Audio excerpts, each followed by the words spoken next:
Hi everyone.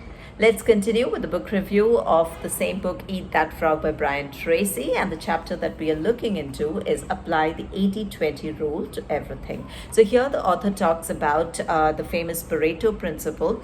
Okay, examples of which could be that, which is also called the 80-20 principle. So examples could be 20% of your products result in 80% of profit, right? Or 20% of your customers lead to 80% of your sales. Now, when it comes to your activities as well, it is actually 20% of activities which actually accounts to 80% of results, right? So, for example, like if you have 10 activities in your kitty, right? So in that, what the author says is there will be 2 such activities out of that. 1 or 2 of these activities will be such that they yield in so much of value. They yield in almost 5 times or 10 times the value as compared to others. Or it could be, the summation of all the other 8 values actually lies in, accomplishing these 2 activities. That is how the author actually, talks about 3 main concepts here. So the first one is number of tasks versus importance of tasks. So when you have a list of activities for you to execute, instead of concentrating on all the number of tasks that you have, actually you should focus upon that 20% of activities which will actually result in giving you the greatest sense of achievement, or it will basically give you a great accomplishment. So it is very important for you to actually identify that 20% and focus on that.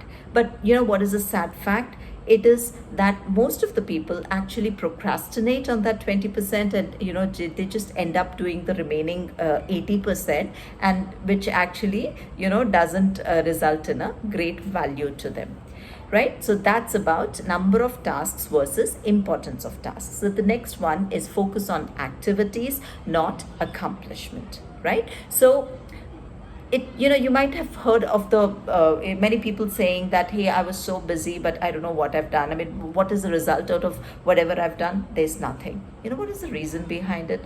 That is because they were actually focusing on that 80%, right? Which actually it doesn't yield, that doesn't actually give you a great sense of success, or doesn't actually give a great value. So instead of focusing on that 20%, they were actually looking into, they were procrastinating on that 20% and just, focusing on that remaining 8% of which has very less value.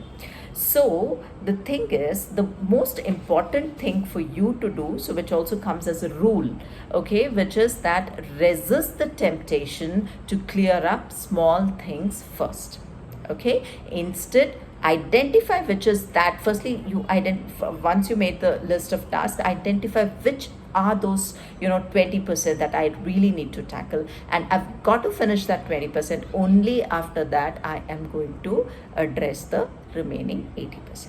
Okay, so this again leads to the next concept that the author talks about: motivate yourself.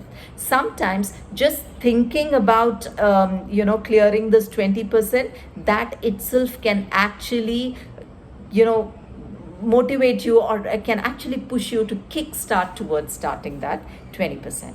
No doubt that 20% might be a little rigorous to do, or it might need a lot of time of yours, and it might include a lot of thinking of yours in order to do that particular task, to kickstart that, or to just have that address. So that's why you have been procrastinating. But that is your frog. That means if you eat that frog first, if you eat that 20% first, that will give you such an immense satisfaction that your 80% just becomes a cakewalk.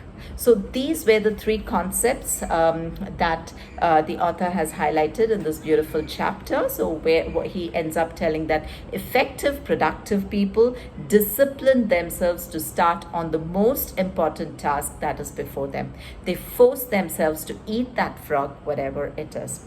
As a result, they accomplish vastly more than the average person and are much happier as a result. So this should be your way of working as well. Thank you.